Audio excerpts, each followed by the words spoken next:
Chamber Day of the Madras Chamber of Commerce and Industry, launch of Startup Entrepreneurial Ecosystem.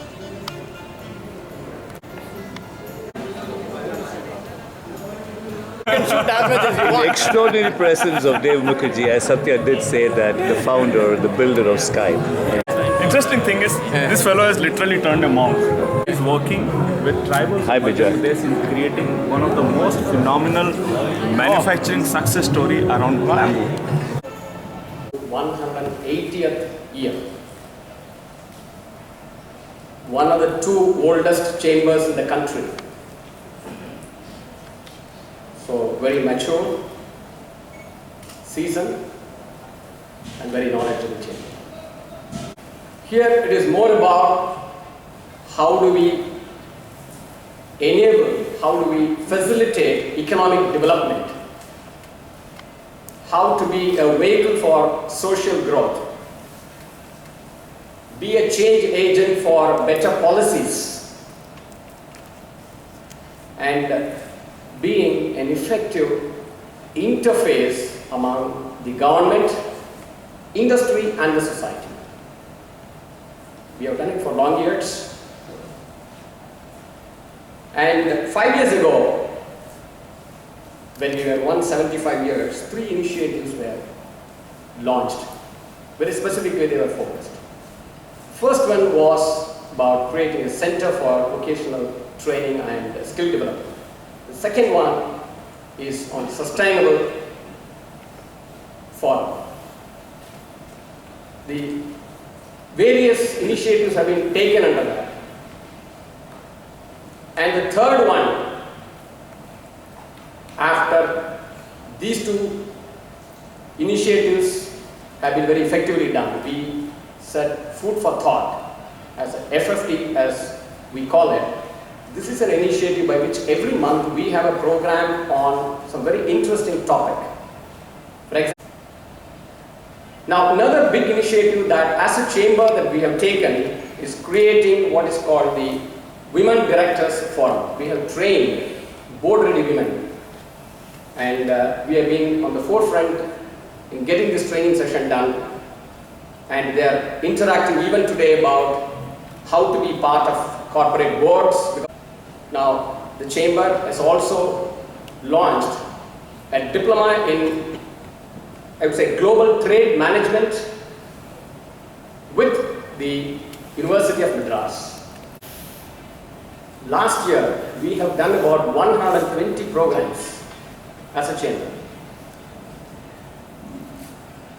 Just about 3 weeks ago, Tamil Nadu government had this massive program called Global Investors Meet. The Global Investors Meet was a grand success, as all of you know. And our chamber is very proud to say that the first session that opened after the inaugural session was on ease of doing business, and we were asked to conduct that particular session. Now this initiative, new initiative which we are going to launch is focused on this initiative actually. Now there are 2 motivations for us to launch this Startup Entrepreneurial Ecosystem. The first one is from the chamber side. YCSW, Startup Entrepreneurial Ecosystem. The chamber consists of very large industries and professionals as well. There are any number of large companies which are members of this chamber, and well-known firms, professional firms, are also members of the chamber. We have the necessary talent. We have the necessary bandwidth. While there are other organizations which are actually supporting the startup ventures, but we believe in the chamber we have a lot of people who can provide a lot more support to the startup entrepreneurs.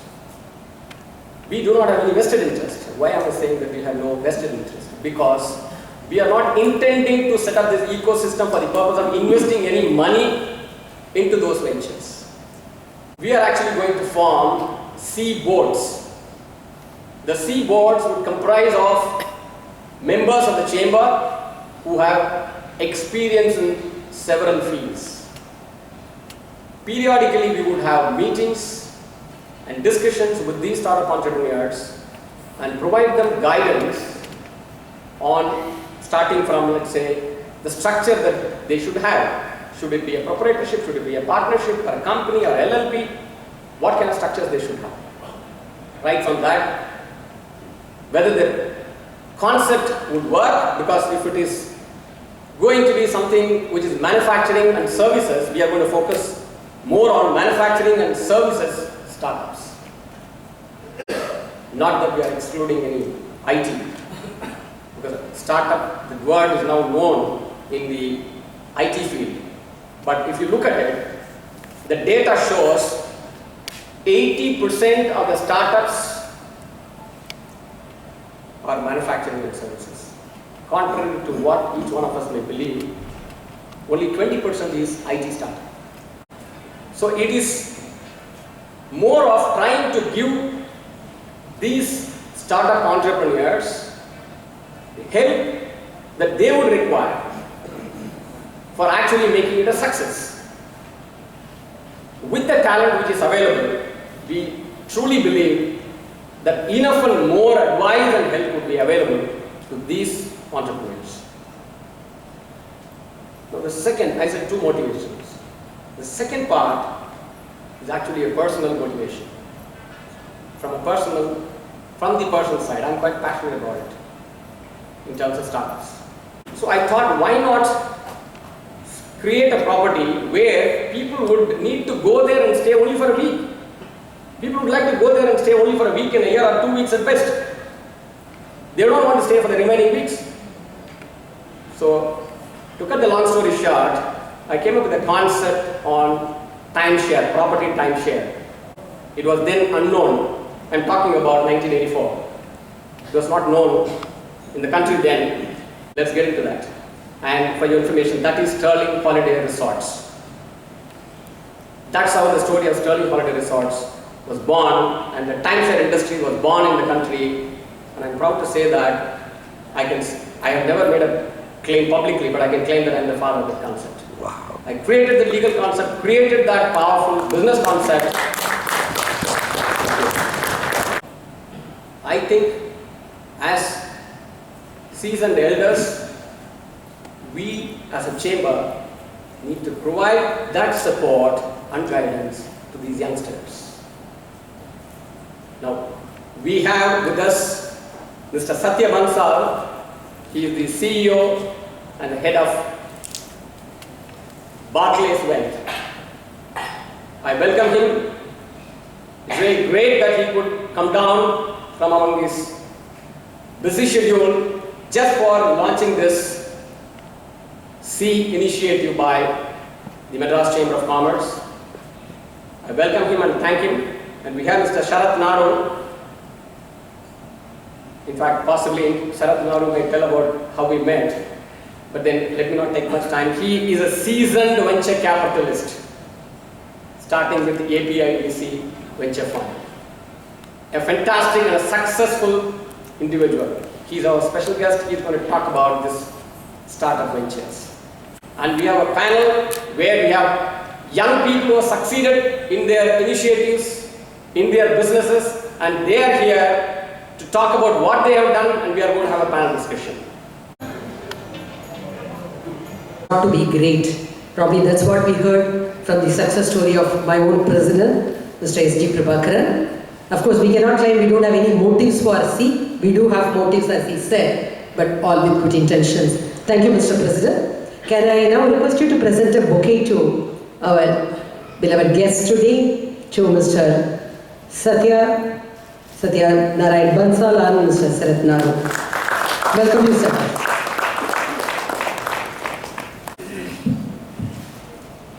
I would now like to request Mr. Sharath Naru to give his special address. In fact, Sharath, I met him 21 years ago, just on the verge of my leaving the profession, and that was his start of venture fund, APIDC Venture Fund. I set up that fund for him from the legal side. The fund, he became the managing director of the fund when it was set up.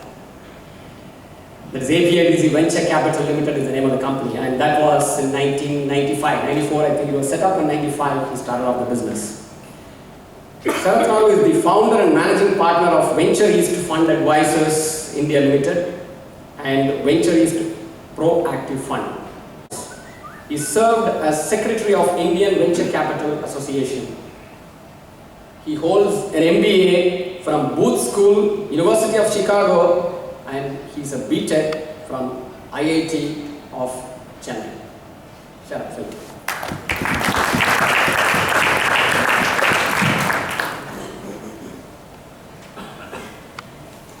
I know that was very long, but thank you, Prabhakar, for that. I'm truly humbled actually to be standing here because, when Prabhakar said they're 179 years old, that's something.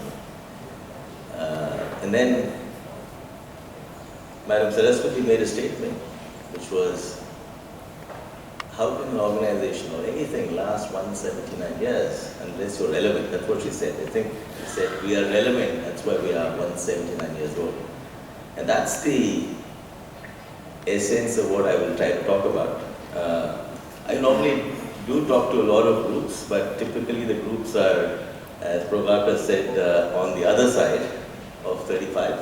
35 you said, or 20 or whatever. But I think I hope to learn as much from you folks as much as I hope to communicate from my side. I'm certainly on your side of 35, by the way, just to be very clear. The next thing I want to say is what Prabhakar said is very true. Not only did he set up Sterling, he also set up Venture East. So Prabhakar, of course, I can see why the Madras Chamber of Commerce is relevant, because what he is talking about today, and the reason why I think he invited me here, why he invited Satya here and the other panelists, as well as this idea of C, it's amazing because it's about the revolution that's happening all over the world today, particularly in India.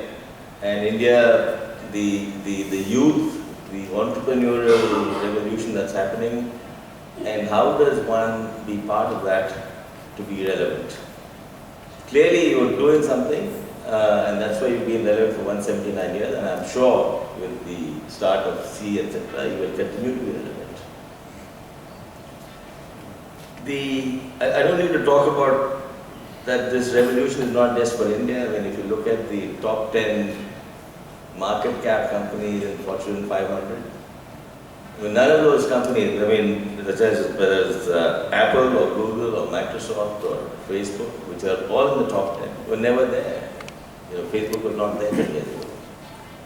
So the revolution is something of a size and of momentum, perhaps it has not been felt before. Maybe it had been similar size of cataclysm before, but I believe that maybe this is one of the biggest opportunities for us to not worry about that the revolution is going to affect us in a bad way, but more to think about how do we actually partake in the revolution, how do we actually catch the same momentum that all the younger people seem to be doing. So we build on what strengths I have, and the strengths I have were primarily to do with being an entrepreneur in general, but more importantly, identifying arbitrage opportunities between India and the US, where you could build businesses in India and maybe supply the overseas markets. And I said, well, what's the kind of business where the big boys are not going to be very successful, where there's not a lot of capital is required? And then I started focusing on starting a venture capital fund in India, and that's how that concept started. And of course, I met Prabhakar, who helped with the legal documentation of setting up the venture capital fund initial company. And as luck would have it, we came across APIDC Venture Capital Fund, which is one of the early funds in India in those days, one of 6 funds, if you will. And we were fortunate enough to win the privatization for it. So that was the second time that I did. Now, the story then goes to 1999-2000, when the world had gone through the first dot-com boom and bust. The internet penetration in India was not yet big enough, but nevertheless the hype and the excitement about doing an internet business was huge. And of course in the US the penetration was pretty good. and the world experienced one of the biggest investments happening in the sector of internet and startups in the IT side, and we also had one of the biggest crashes in the year 1999-2000. But we had meanwhile started our first fund and we had fully invested it. And in 2001 and 2 we had to raise another fund, and we were beginning to wonder, how am I going to raise another fund, given that the whole world was looking down on startups. It was the biggest bust that had happened. So again, the question became, how am I relevant? Am I again relevant in this venture capital world today? And then again, the whole, sitting back, thinking, engaging with partners, engaging with investors, we came to the conclusion we need to set up a fund which is non-IT. IT was till 2000, now we need to find something. And we set up India's first life sciences focused fund. And we were able to persuade the government of AP again to come in as a core investor. And that's how we started becoming relevant. We had to hire new people who had expertise in understanding life sciences and making investments in the life sciences space. The fourth time now, which is, I would say, in the last couple of years, we've come to understand, and the point that Prabhakar was making, which is IT is now really penetrated, internet is penetrated, the mobile phones are penetrated. So truly, the digital revolution is here. And the early adopters are beginning to use all the services that are possible through the internet and through your mobile phone. Who are the early adopters? Those are the people who are, I would say, 15 to 30 years or 15 to 35 years. Now, they are the people first using it, and then their parents and their grandparents, etc., etc. So now, who are the entrepreneurs who are best positioned to deliver the services to these young population? Clearly, entrepreneurs themselves who relate to it, which are again the younger ones, the entrepreneurs today, the VCs will tell you, none of them are looking to invest in any entrepreneur who is more than 40 years old, particularly for I'm talking about the digital kind of businesses. So again, if you have to back an entrepreneur and attract an entrepreneur who is 40 years old or less, who is the right kind of VC that's going to appeal to this entrepreneur? Again, maybe a VC that's possibly 40 years or younger. So that brings to my dilemma. How am I relevant today?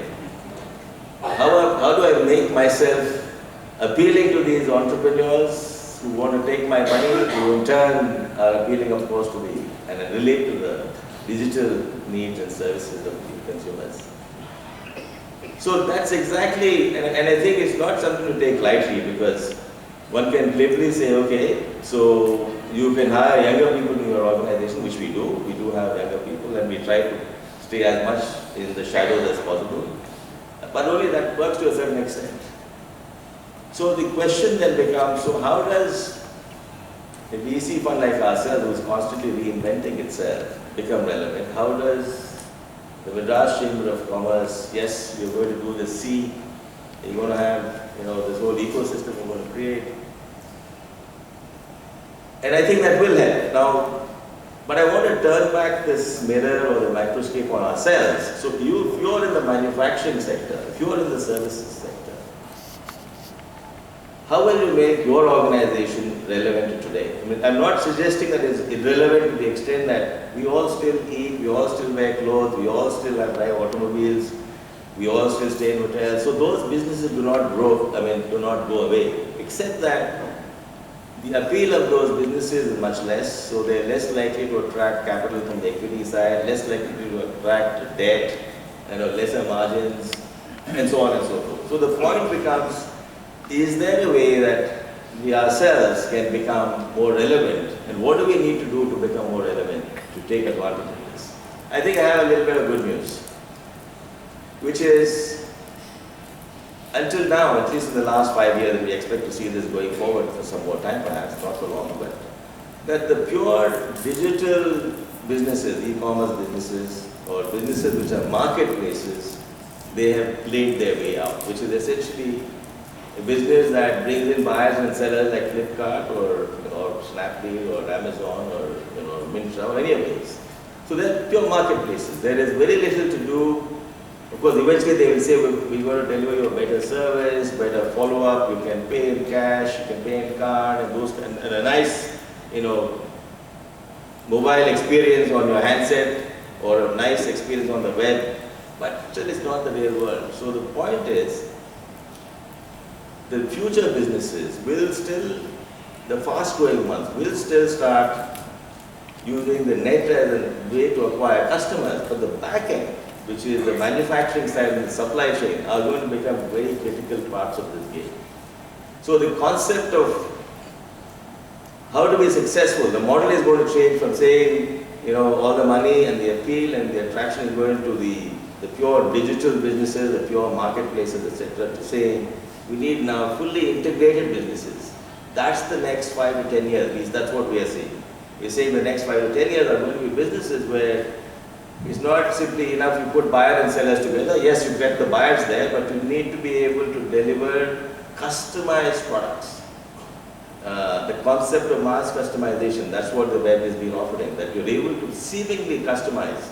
You actually really don't customize, but using aggregation of demand and using, lean manufacturing techniques, etc., you can build about the feeling that these products are customized to each customer, but actually you don't. But the point I'm trying to make is that requires manufacturing understanding. That requires experienced people and entrepreneurs who are certainly more than 35 years old to come and start building and adapting their businesses to deliver those kinds of services. So which is where I think the opportunity is, for even the manufacturing side or the services side. And the only other point I want to make is this importance of this whole mass customization, if you will, is the concept called long tail, which is essentially, and you're all familiar with it, and at least 60% of the customers in the world will want very varied kind of requirement from their product features and product requirements. And mass production will not help. And countries like China, which have built their foundation on mass production, huge volume of production, and they can bring down cost based on scales, they will actually find it very difficult to do this kind of production that require flexible, lean, and almost customized. I think we have a great opportunity in front of ourselves for India and for chambers such as this and the members of such chambers. And I wish you all the luck. Thank you very much.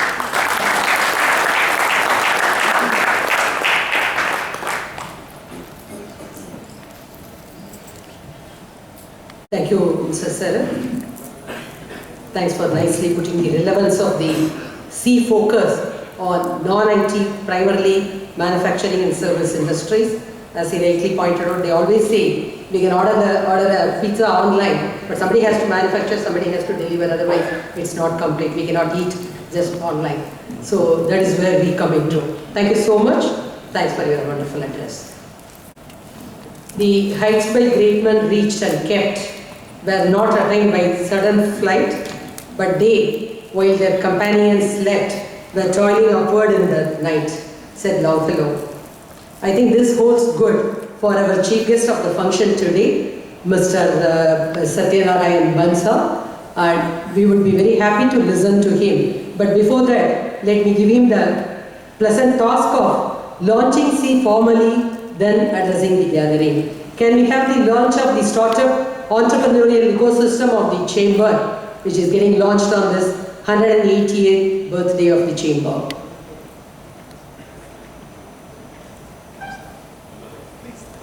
Yeah.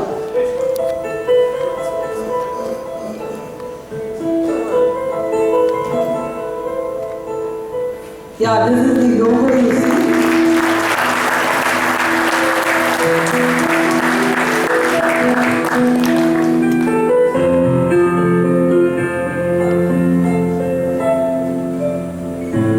Thank you, Mr. Satya, for launching it officially.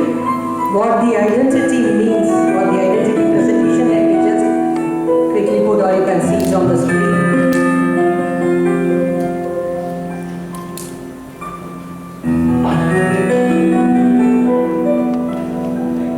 Those are two eyes you are seeing there.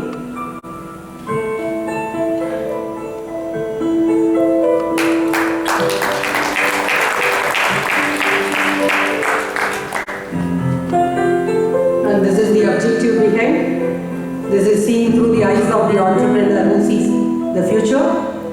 The colors he explains. We have chosen blue and yellow because they are the business colors, meaning casual and at the same time confidence. And this is the idea behind. Thank you. We seek your blessings for the success of the sea.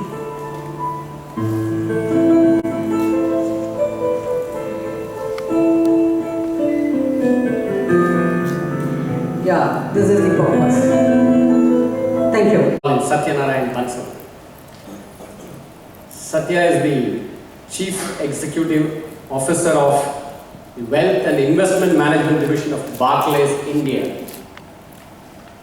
I'm really proud that he could find the time to come over here and be a part of this initiative, and with his very successful hands, he has launched this program.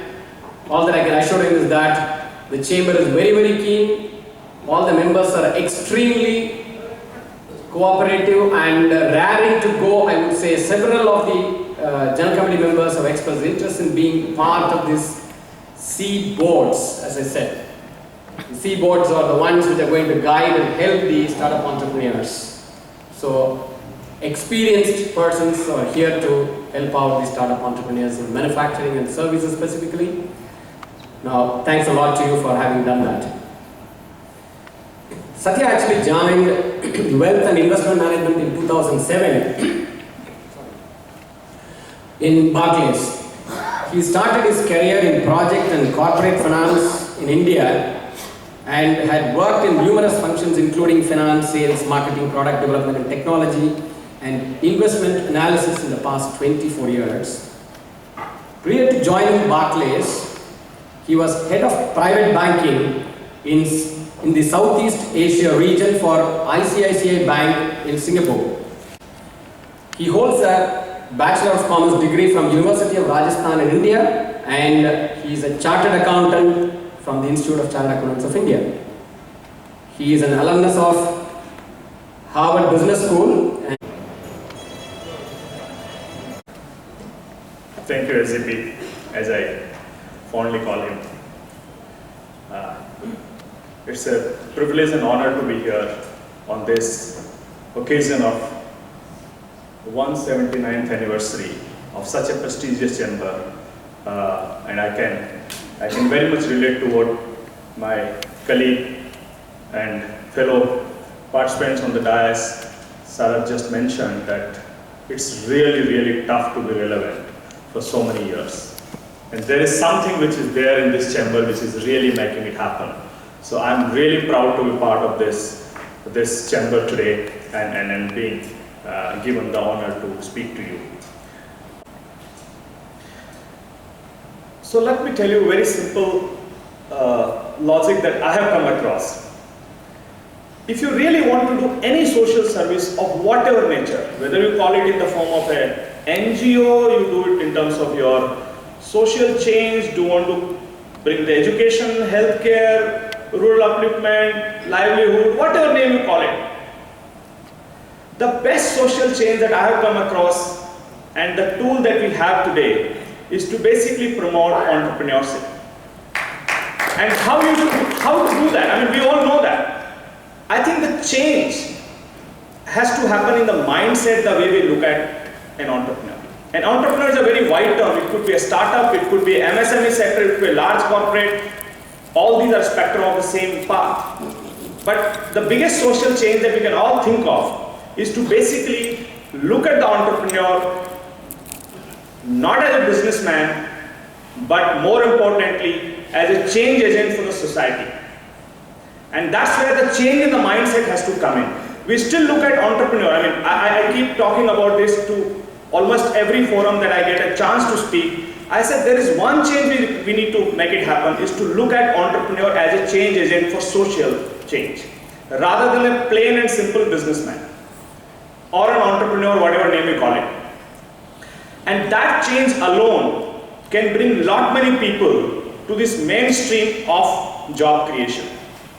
And I can talk about numerous examples where a simple change in the way that the business has been built up, the kind of jobs that it has created around, or the ecosystem that is built up, economic activity that has happened, the need for social change in the form of whatever NGO or philanthropic activity you call it has come down substantially. And I happened to speak to someone who was little from a kind of in a spiritual world, and he gave me a very interesting explanation. We may relate to it, we may not, but he gave us a very interesting insight. And he said, see what happens when you carry out a change in the form of a donation or a philanthropic activity. There is a bhav of karta, that we help someone, I help someone, my organization did something, and that actually brings a lot of ego or ahem, if I can relate to that. If you want to really do a social change, do it in a selfless manner, where you don't get an ego out of it. And the best change that I can think of is to basically help someone, or somehow respect someone, mentor someone, or at least relate to someone who is doing entrepreneurship as a change agent for society, rather than a plain simple businessman. I can tell you that one of the successfully adopted tools for next generation induction is to possibly help them to become an entrepreneur in their own right. And how will you do that? You can't hand over your existing business to them saying that, hey, now my next generation run it. They don't have experience to run a business the way you have been running it. They might bring a significant change in the way they are going to run the business, and that may not be the right change at that stage. You don't know. So very often we have seen this kind of a struggle in the mindset of that so-called successful first generation, second generation family, that how do I let go of my control of the business? While they can put them in the driving seat in the front, they keep running the car sitting behind.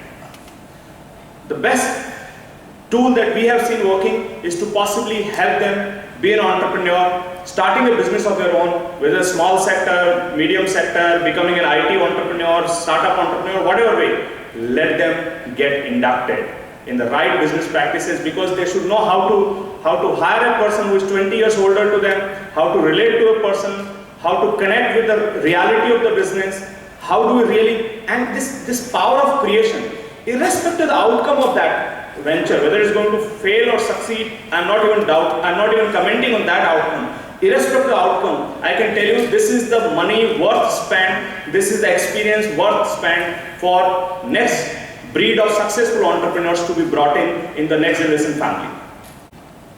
We all talk about startups a lot.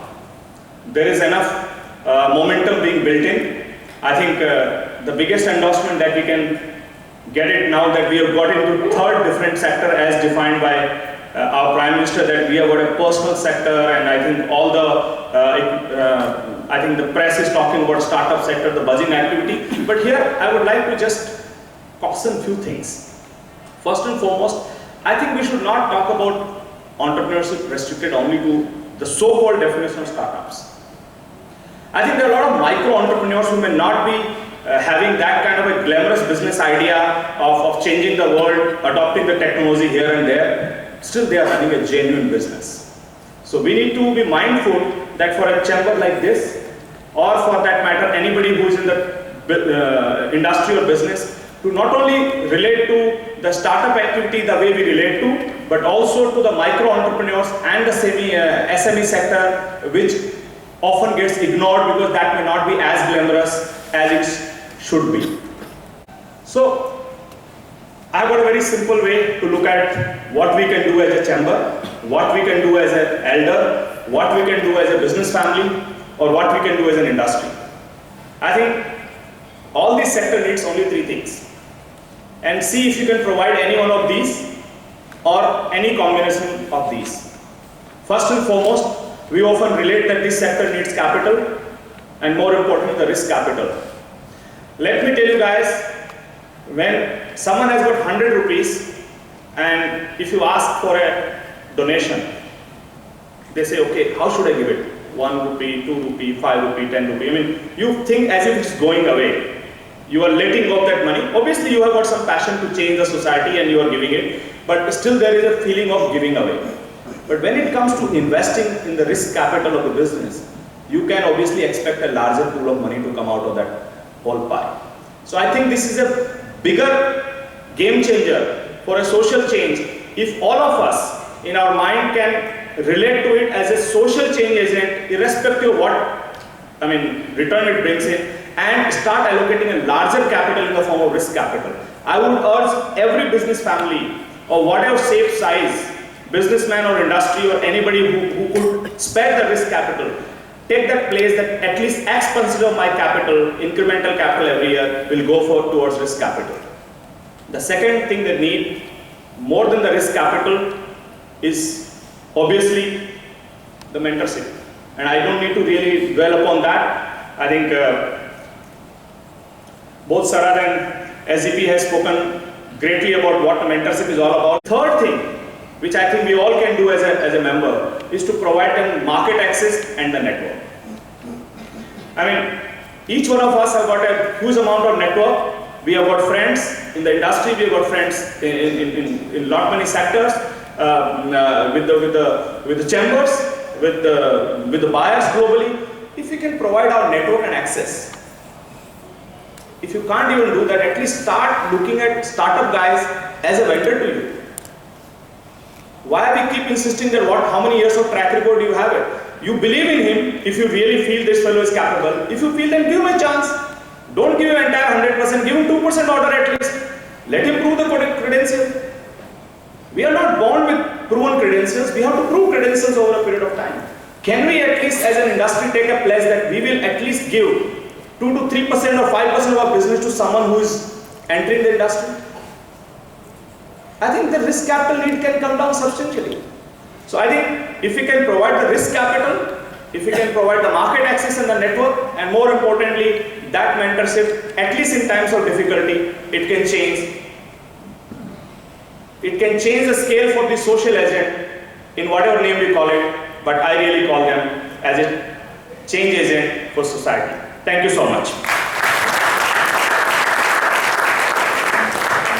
Thank you very much, Mr. Satya, for the very powerful speech.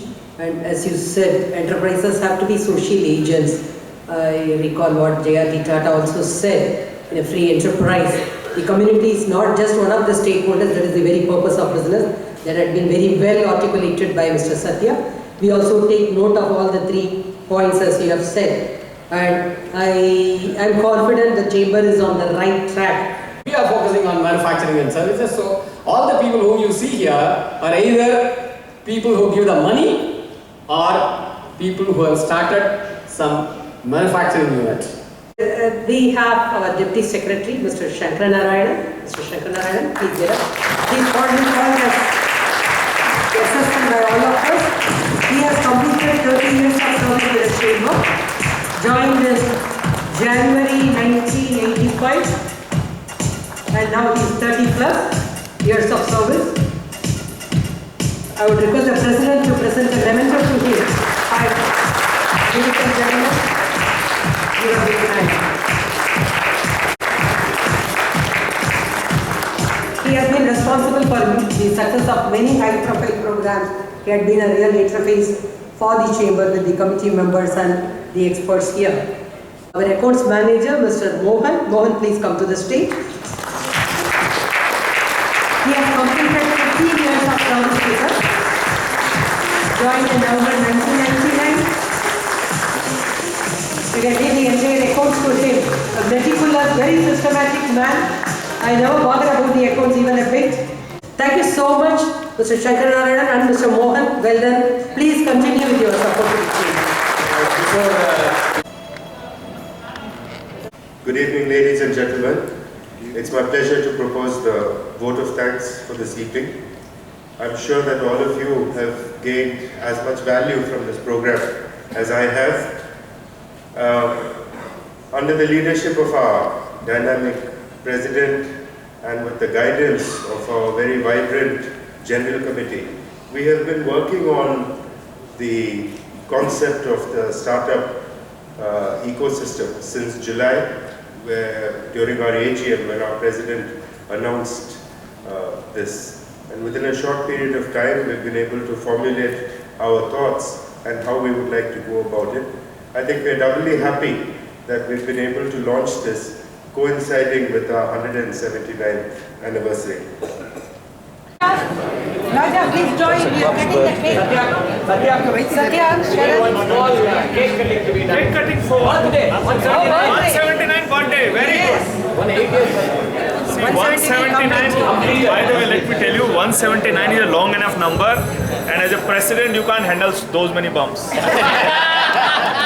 the birthday bumps. Ladies and gentlemen, can you please join us for cake cutting?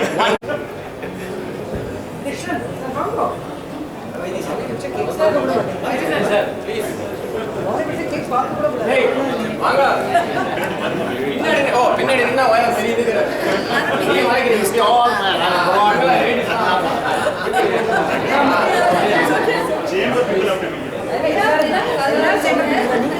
Yeah, are you going to sing or what? Oh, அது வேற record இல்லையே.